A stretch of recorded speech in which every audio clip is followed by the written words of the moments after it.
Thank you so much for joining us today. My name is Mrs. J.M. Parker, and this is the Fair Election Fund's presentation on our commission, the history of this particular piece of legislation, and its importance within Prince George's County. We're going to start right now. So this is our first slide. If you can go to the next, please. So the mission of the Fair Elections Commission is that, Prince George's County, Maryland's Fair Election Fund is a public campaign financing program established to promote and encourage broader access to elected office in the county and prevent large donations from having undue influence in our county government. The program is intended to enable citizens of Prince George's County to run for office on the strength of their ideas, supported by small donations and from supported by small donations from community members and matching funds from the Fair Elections Fund. Next slide. So a little bit of history, a little bit of context. The Maryland Campaign Finance Reform Act of 2013 authorized public campaign finance programs for the election of county executive and county councils. The Prince George's County Fair Election Fund was established in 2018 to offer a publicly funded campaign finance option, beginning with the 2026 county elections. This is legislation CB-099-2018. That's the legislation establishing the program. Amendments were made in 2023, and that legislation is CB-076-2023. Other Maryland jurisdictions with public campaign finance programs include Montgomery County in 2014, Howard County in 2016, and Baltimore City in 2020. On the next slide. So the Fair Elections Commission has 7 members, 5 that were nominated by the County Council, with at least 1 member representing an organization focused on government reform, and 2 that were nominated by the County Executive. Next slide. And so our current commissioners and county staff are, the commissioners include me, Mrs. J.M. Parker, I am the chair, Commissioner Satitra Balachandran, who is the vice chair, Commissioner Monica Jackson, Commissioner Keisha Nelson, Commissioner Dan Smith, Commissioner Cecilia D. Tolson, and Commissioner A. Diane Williams. Our wonderful county staff include Ms. Brandy L. Curtis Richards, Mrs. Jacqueline R. Warner-Wiggins, Ms. Terry L. Bell, Esquire, Mr. Leroy Maddox, Esquire, and Mrs. Linda Allen. Okay, I'm going to switch over now. Thank you, Ms. Parker. I'm Suchitra Balachandran. I'm just going to continue with the slideshow. Starting with the Commission's responsibilities. We have 2 major responsibilities. The first is to make an annual budget recommendation for the program. And we do that by letter, and we make it to the county executive and the county council when the budget is being formulated. So that is, we do it in the fall. And the budget, as you know, is presented by the county executive to the council around the beginning of March, I think, and is finalized by the end of May. So that is a responsibility that we have. And then after the election is over, we are supposed to conduct a review and analysis of the program, make recommendations for what worked and what did not, and make a report on that back to the council and the executive, and determine whether the matching money rate is sufficient, whether it should be increased for the next cycle, whether it met the needs of the candidates, and so on. So that is part of the analysis that we conduct. Next slide, please. So as you saw in a previous slide, our legislation was passed in 2018. The first commission meeting was held in October 2013. The commission was not set up until sort of partway through 2023, and we met on October 13th, 2023. 4.5 years after the passage of the county's legislation. Our meetings are held virtually the first Wednesday of each month at 6 p.m., and they're open to the public. So if you would like to listen to our discussions, please join us the first Wednesday of each month at 6 p.m. There's registration links for you to sign up to get the Zoom invite to join our meetings. Next slide, please.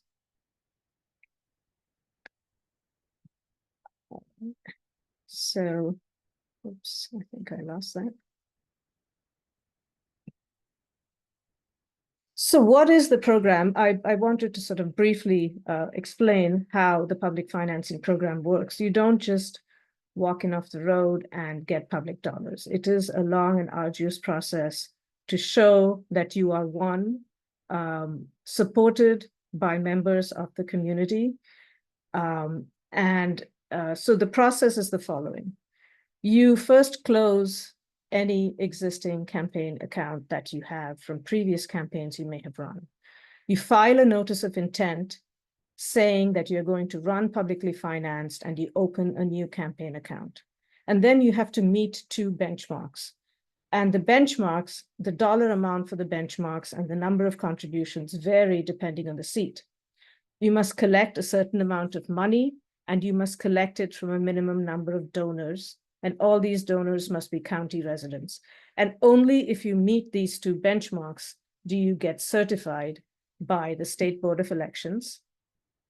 And once you get certified, the monies that you raise are matched by county matching public dollars. So in a way, it is as if the residents of the county are telling the county, this is a candidate we support, please use our tax dollars to support this candidate, right? So that is the idea behind it. And the last note, which on this slide says you must close your campaign finance account. You must do that at the very beginning before you apply for the public financing match. Next slide, please. So how many contributions and what is the aggregate amount? That is what this slide is telling us.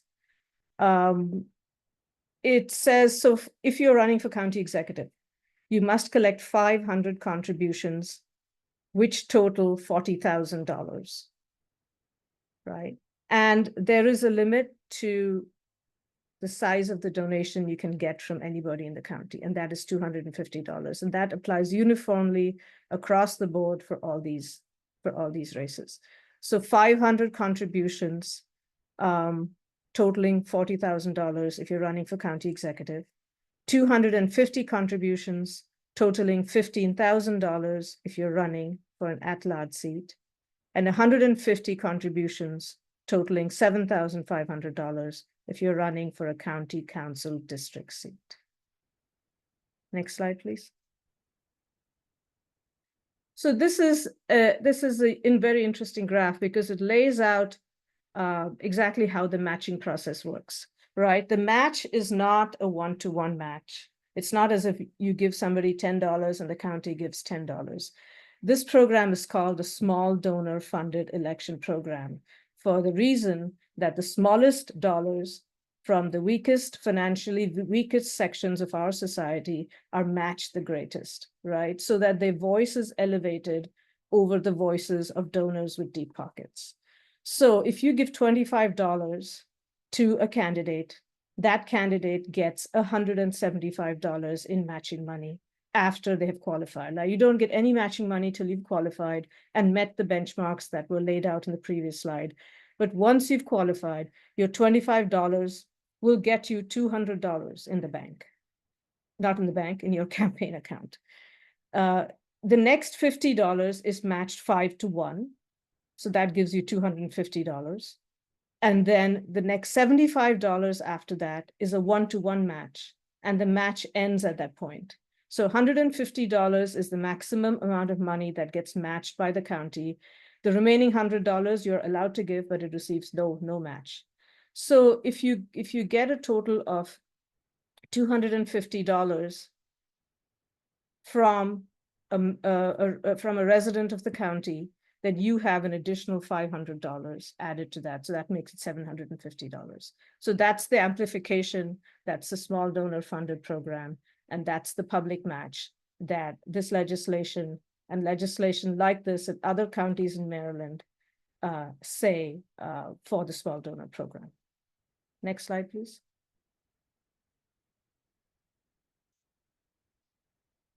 And so there is not an endless stream of money that you get depending on how much you raise. There's just like you have a qualification of how much money you have to raise to get into the program. There's also maximum matching dollar amount that you will get from the public fund for the race that you are running. So these maximum match amounts are the ones that we are supposed to, the commission is supposed to sort of review every year and say, is this a fair amount of money? What did a non-publicly financed candidate spend for running for the executive seat? What do they spend for running for an at-large seat, for a district seat, and so on? And is the small donor funded program in sync with what an average candidate is spending, right? And so right now, for the executive seat, the maximum public match is set at $750,000. So that's the maximum public dollars that you will get, in addition to the contributions that you raised from the small donors. For the at-large county council seat, you will get $200,000, and for the district seat, you will get $75,000. And you can sort of calculate, well, how much does that give you in hand? And there are calculations depending on how you raise your money, you know, what totals you end up with. But let's say roughly for the district council seat, you will end up with, if you raise $50 contributions for the most part, you will end up with about $87,500 to run your campaign, right? The other advantage of this program, besides talking about the money, is you are free to go and talk to people who you might otherwise not have had the time to go and speak to, because you have to also raise money from other sources, right? So you can forget about where your money is coming from and simply take your message across to the voters, and they can give you small quantities of donations for this. And when this program was legislated in 2018, we actually got one of the candidates running in the neighboring county to come and speak before our council about the program. And she spoke about how she launched the program at Langley Park Farmers Market. And when she went to Langley Park Farmers Market and spoke to people who were on food stamps, they were buying their food with food stamps. Nobody had ever approached them for donations, leave alone a candidate. And when they heard that the $5 that they would give her would be worth $25 to them, she said their eyes lit up in a way that they had never thought they could get engaged in a public election campaign, given their economic status. So I think that is the goal of this program, and that is the purpose. So the next slide, please. And a few other technical details about this program, that the matching monies start 1 year before the primary election, and they end 15 days after the general election. And if you don't have any opponent in the race, you don't get any money. You don't get any matching money. I think that's it's a fair way. You're in there because there's nobody running against you. So you don't get any public money. The only funds that are matched, you can get contributions from outside the county. They're limited to $250, and you can't take any PAC money or any corporate funds, anything of that nature, but only the monies that are received from county residents are matched. Funds that remain in the campaign account. So at the end of the campaign, you zero out your campaign account. Everything that is left in that is considered public money, and you return all of that back to the county's coffers. So we're getting to this point where we have what happens if there's not enough money, right? And on July 1st of the year preceding the primary election, which is for us would be July 1st of 2025, the county's finance director will determine if the amount of money in the fund is sufficient to meet the maximum public contribution that can be reasonably expected to be required, right? It's all guesswork at this point, but how much money is there and how many people can we fund? And if it is not sufficient, which it is not right now, the public contribution public contribution will be reduced by the same percentage for all the candidates across the board. And we'll get to this. We'll get to this a bit later as well. And you can find the summary of the program details in the manual, which is on the Fair Elections Fund website. I think I might have reached, I'm not sure what slide number this is, but have I reached the end of my piece? Am I? Yeah, okay. Keep going there, yes. All right, okay, yeah. All right, so the question is then, how do we determine how much money the Prince George's Fund needs, right? We currently have $400,000 in it. And it's not easy. It's not easy to determine how much money you will need because you don't know how many candidates are running and you don't know whether they will be successful in qualifying and whether they'll be successful in getting to the maximum match. So you can start in many ways, right? This is an analysis, this table is an analysis that was done by the county before the 2018 legislation. And it tells you how many people ran for county executive going from 2006 to 2022. And for at-large, whenever the at-large seat started in 2018, and for the district. So you can say, gosh, this is a lot of candidates who ran. So how much, if they all ran and they all got fully matched, how much money would we need? That's one way of going about it. But thankfully, we do have experience from neighboring counties on how this program has worked. Next slide, please. So in Montgomery County, the program has been run for 2 elections, 2018 and 2022.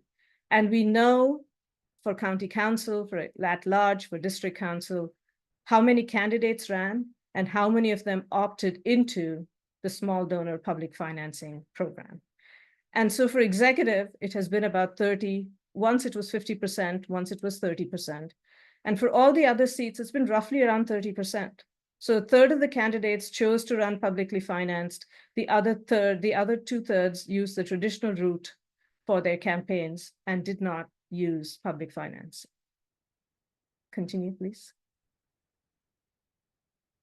And then the question is, just, qualification is one hurdle, but you have to continue to raise money to reach the maximum contribution from the county, right? And so how successful were the candidates in getting fully matched and raising 100% of the public match? It was 18% in 2018 and 30% in 2022, right? That's a number who managed to get the full match. So 1/3 of the candidates chose to run, and then of the candidates who chose to run, 100% of the funding was only obtained by about 30% in the second cycle. So it's not an easy goal.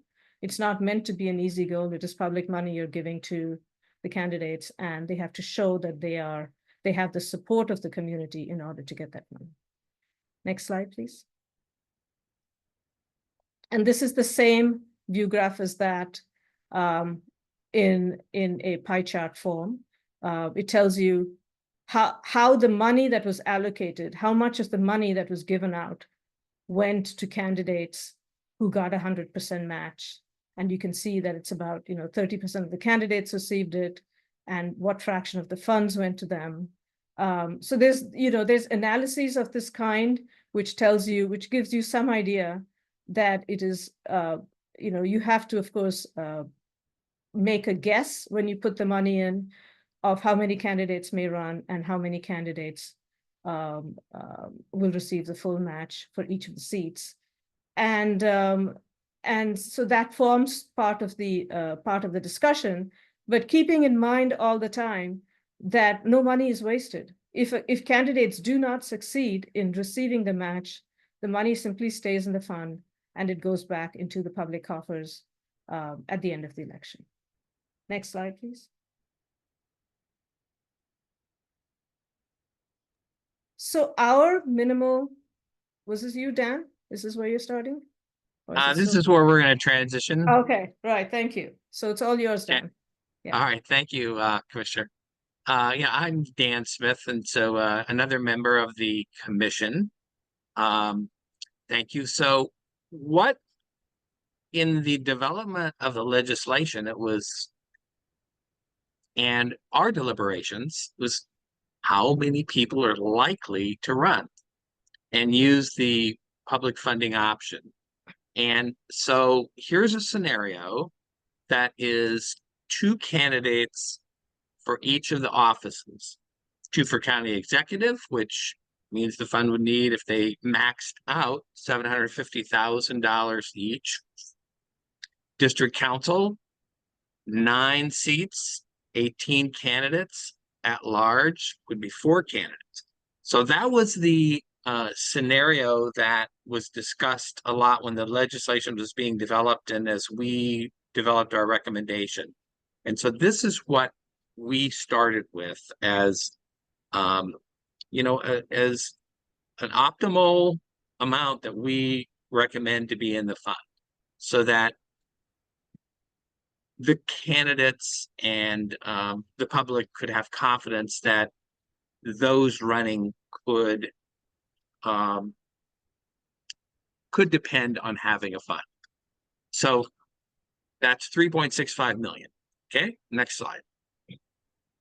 But as we just saw, though, in Montgomery County and the other examples, a lot of the candidates who qualify don't make it all the way through.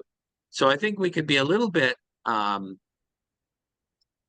think that not necessarily all of those candidates we projected would make it all the way through for full funding.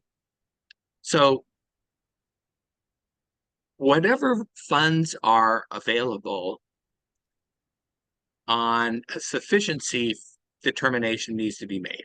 So next June 30th, which is 1 year preceding the primary election, which this could be the candidates will run, the director of finance has to evaluate, as we said earlier, whether there's enough funding to meet this, and then reduce the amount that gets paid out, announce that at that time, announce that reduction. And so this comes just a month just after the next fiscal budget is adopted. So next slide, please.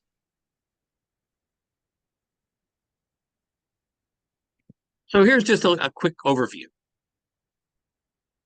The legislation was passed in 2018. Unfortunately, for the first 5 years, no funds were put in. And this is unfortunate because when it was enacted in 2018, there was a specific discussion that there'd be 8 years before it would go into effect, allowing ample time to raise the funds without a major hit in any 1 year. And so unfortunately, though, nothing was put in the budget until last year. So a year ago, $400,000 was put into the budget. We had our first meeting in October last year, at which point there was the $400,000 in the budget. We reviewed the information we had available at the time, and we settled on that amount of 3.65 million that was in the last slide as a target for funding. So that was our target that we have recommended in the fund for the 2026 election. And we proposed that 2 million be appropriated last year in this current budget and 1.25 million in the coming fiscal year's budget, FY26. Unfortunately, and when the proposed budget came from the county executive this past year, there was $400,000 in it. But the council said the budget was tight, and for a variety of reasons, that was cut from the budget. So it was zeroed out, nothing came in. Concerned that the program was at risk, we looked at, we realized that most of the big opportunity is in the next fiscal year. But with that being such a big lift at once, we wrote a letter, sent it to county executive, asking if there's any way that at least some money could still be allocated this year. That comes through a what's called a supplemental allocation. So the big budget is set, the total cap is set for the budget, but life happens. Some expenses turn out to be, you have to have special elections, so you have to move money around. Sometimes funding programs aren't, there's a little bit that isn't spent that can be moved. So there is a established process for reallocating funds. And that was our request that that be done. For that to happen, we're going to have clear public support, and we're going to have council support. So that is one thing. So what can you do as a public, someone interested in this program? What can we do as commission? Is we can tell our elected officials, tell the county executive, the county council that this is an important program to both find some amount to put in the budget to get this moving, and then make a serious commitment in the next budget. So the county executive staff has already begun developing the budget for fiscal year 26. That budget, there will be listening sessions the public can participate in. There's opportunities now to weigh in, send in comments, tell the executive, tell the county council, because it's important that the county council also express their concern and their interest, and convey that to the executive and the executive staff so that it is put in the budget. And then the county executive's proposed budget will come in, I think it's in early March. And at that point, then the county council reviews it, has public hearings, and they can move money around and do negotiation with the county executive. And then they will, in late May, usually have their final vote on that budget, which has to be adopted by June 1. And as we just mentioned, so by June 1, we'll know how much totally is in the fund. And the finance director then, by July 1 or June 30th, has to make a determination of what the payouts for the offices will be if there's a shortfall. Next slide. So I think I've just sort of made these points that the program is seriously underfunded. And really the next 6 months that's do or die. That's the crucial period that we need the funding to occur. And we laid out, there's two paths. One is a supplemental budget allocation, and the other is then the budget appropriation. And we have sent a request in for $2 million, which was the original request for the fiscal budget.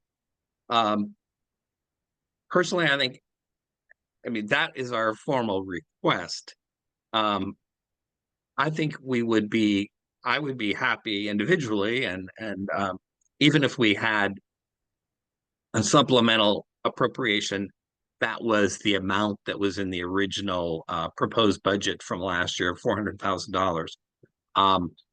That's not the official position of the commission, but I think it would be a great signal to have at least something. And the budget is tight, we know right now. It is very tight. But and as we learned from meetings that we recently had with the executive staff and other discussions, this is a political process. So we're not going to get the funding unless we get strong support from public and from the county council to weigh in on this. And with the changes that are coming, we're in a little bit of a limbo. So the council will have a new county executive that will be named in the first week in December.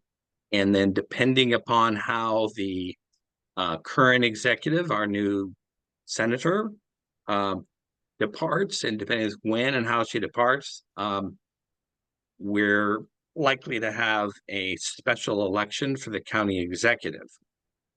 And so the campaign itself, and then there'll be special elections for the members who've moved around. So the new at-large member, Jolene Ivy, will be vacating her District 5 seat, which is where I live. So there'll be a special election over this winter and spring for that seat. So these are opportunities for us all to raise this issue. What better time to raise an issue about campaign financing than during a campaign? So I would challenge us all to raise these issues now with our elected officials and raise them and make them campaign issues in the mini elections that we're going to be having in the next few months. Next slide. So I'll just reiterate what we started with, that our public campaign finance program was established to promote and encourage broader access to elected office in the county and to reduce the undue influence of large donations, to enable citizens to run for office on the strength of their ideas, supported by small donations from community members and matching funds from the Fair Election Fund. Next, and I think final slide there for. I think that's Commissioner Nelson. Yes. Good evening, everyone. I am Commissioner Keisha Nelson. I hope you all have enjoyed this engaging session. We just wanted to highlight our contact information. If you needed to get in contact with us, we have a county managed email address that you see on the screen, as well as a commission managed email address. Feel free to email any questions, concerns you may have, and also note that the commission managed email address is managed independently by the Fair Election Fund commissioners and is separate from the Prince George's County IT infrastructure and is not subject to county oversight. And please also visit and bookmark our website on the county, Prince George's County government website. You can always find information about the commission there, as well as our meeting links and information, as well as recordings and meeting minutes. Next slide.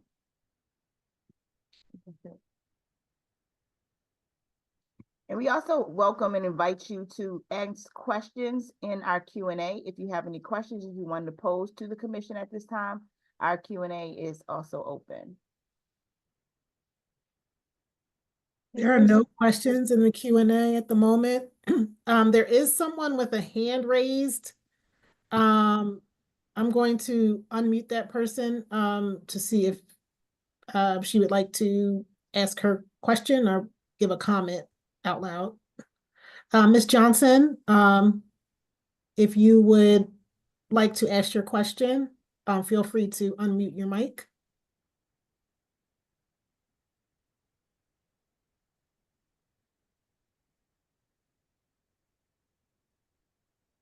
I don't have a question. I accidentally hit it. Sorry. Okay. Okay. Thank you. All right. So there are no questions in the Q&A box. Yeah, I Okay. think one Go thing ahead. that I'm not sure if we touched on this, but I think it's also maybe helpful and important to point out that there's the matching fund, but campaign, that doesn't limit that's not the total cap on the expenditures. So once campaign can max out on its matching, but then can continue soliciting contributions up to $250 per contributor. Those just won't be matched. So this is just an extraordinary way for folks to jumpstart a campaign or to really demonstrate grassroots support. And I think that probably all of us have had some experience with campaigns and all. And for a district council candidate to qualify 150 contributions, I mean, that's a lot of pounding the pavement or having coffees and special events and meetings with people, going to the farmers markets, like the example that came in earlier.